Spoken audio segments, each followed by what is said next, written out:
మనుషుల ప్రాణాలు కాపాడే రోబో.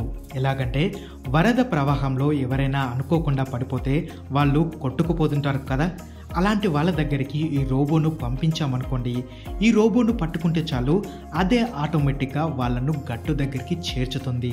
భలే ఉంది కదా ఈ ఐడియా. ఉత్సాహంగా ఉల్లాసంగా చదువు సాగాలి, గొప్ప గొప్ప ఉద్యోగాలు సాధించాలి.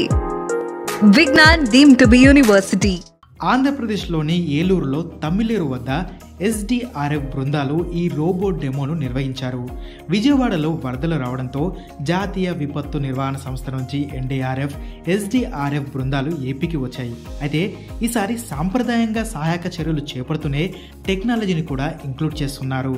అందులో భాగంగా డ్రోన్లతో ఆహారం, ఇతర వస్తువులు పంపిణీ చేస్తున్నారు. అదే కోవలో వరదల్లో ఎవరైనా పడిపోతే రోబో సాయంతో వారి ప్రాణాలు కాపాడే ప్రయత్నం చేస్తున్నారు.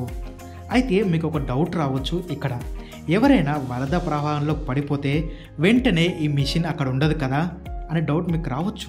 ఎస్, అది నిజమే. కానీ ప్రవాహంలో కొట్టుకుపోతూ ఏదో చెట్టునో పుట్టునో పట్టుకొని సాయం కోసం ఎదురు చూస్తూ ఉంటారు కదా, వాళ్ళనైతే రక్షించవచ్చు కదా దీన్ని ఉపయోగించి.